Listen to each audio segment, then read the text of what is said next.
another session, so very close to new all-time highs. Jonathan Garner is Chief Asia and EM Equity Strategist at Morgan Stanley. He's joining us right now. Jonathan, good to have you with us here. Thanks very much. India is back at new highs, and you've been very positive on the market here in India. I mean, actually, I think India and Japan have been two markets where you've been very overweight. So just kind of update us with your latest thoughts on India and the road ahead. Yeah, so we think there are two secular bull markets ongoing in Asia, generally, one in Japan and the other in India. And I'm pleased to say both markets are doing well as we go through the year-end reallocation process, which is ongoing right now. And I think in terms of both those economies, we're getting strong nominal GDP growth, probably around 12 or 13% next year for India. What's important for India is the currency is far more stable than we've seen in the past against the US dollar, whereas other EM currencies, notably the Chinese renminbi, have been quite weak. And so the strong local GDP growth and earnings growth is actually translating to really strong dollar earnings per share growth. So if you go back to early 2021, cumulative earnings growth for MSCI India is over 60% in dollars, whereas for China, it's down around 20%. So we're seeing a complete breakout in India's performance relative to other major emerging markets currently, and it is our largest overweight by far. Okay, that's a very optimistic way for us to start our morning. Jonathan, good morning, and thanks a lot for joining in. Greetings of the season to you and your team at Morgan Stanley. So if India is your largest overweight, how are you positioned as we head into the big event, which is the general elections that happen next year? As per your past assessment or, going by history, how have the Indian markets performed in anticipation of the results? Well, we don't make explicit comments on election cycles in any of the countries that we cover, though my colleague Ridham Desai did point to the fact that volatility might pick up somewhat. But we're very focused on domestic cyclicals in India, which goes back to that point about strong domestic economic growth.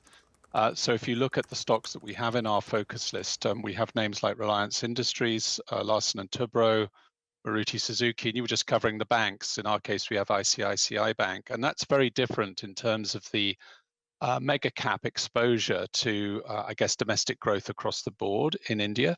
And actually, we're doing something quite similar in Japan. We are cautious on global economic growth next year. We do think the US will slow, and we think China remains very much in the doldrums. So it's domestic growth in India and Japan that we're very focused on. Hi, Jonathan. Good to see you in. What are you expecting from the Fed? Because that's going to be a crucial factor that plays out. For the time being, the global equities are celebrating that the Fed is sounding a little bit more dovish than what they were, say, 45 days or so ago. What are you all penciling in terms of rate cuts for 2024? Well, most of the time, the Federal Reserve is kind of endogenous to the system. It doesn't give us an exogenous shock. Sometimes, of course, it does, as we saw, for example, in the easing after the COVID pandemic. But we think the Fed will be gradually cutting interest rates next year, starting in the summer. And actually, it's also in the summer that we expect the RBI to begin to cut rates in India. But it's not of overwhelming significance. What's really going on is this strong domestic growth story in both India and Japan. And indeed, you're putting up on your screen, I can see also Singapore and Mexico. Mexico is another example of strong domestic growth, which again, like India and Japan, is benefiting from what we call multipolar world dynamics.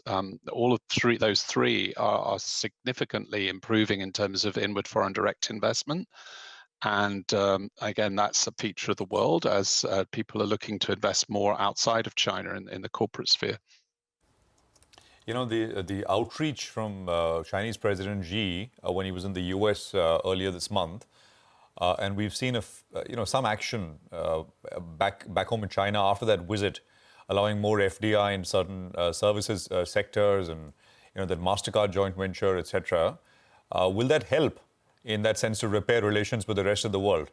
Because that's this China plus one has been touted as a big push for markets like India. But is repair on its way in your assessment? I think you have to put this into the context of what's been going on recently, where foreign direct investment in China turned negative for the first time in 25 years. So I think there's an attempt here to put a floor under a situation which has been quite bad for a considerable time. When we look at our nominal GDP growth forecast for China for next year, it's only around 5%, whereas I mentioned earlier about 12% for India. So we think this compounding of earnings growth and the superior ROE in India remains a key feature of the investment outlook. You spoke about a couple of sectors or spaces that you like. You talked about Reliance, ICICI Bank. How are you feeling about the IT sector in general, Jonathan? I ask because, this is kind of like a Goldilocks scenario for the IT space, where on one hand, the US GDP has looked very good. On the other hand, bond yields have cooled off. Do you think IT could see an outperformance in markets like India?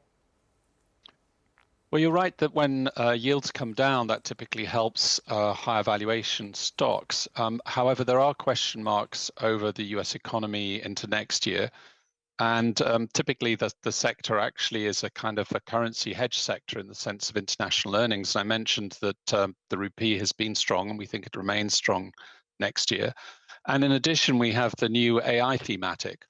And it's not obvious how that will play out in terms of the IT services names in the Indian market. So they're not currently in our focus lists. Right. Thank you for that quick call, Jonathan. Appreciate your thoughts, and Happy New Year once again in advance to you and your entire team at JP Morgan. Appreciate your thoughts here on CNBC.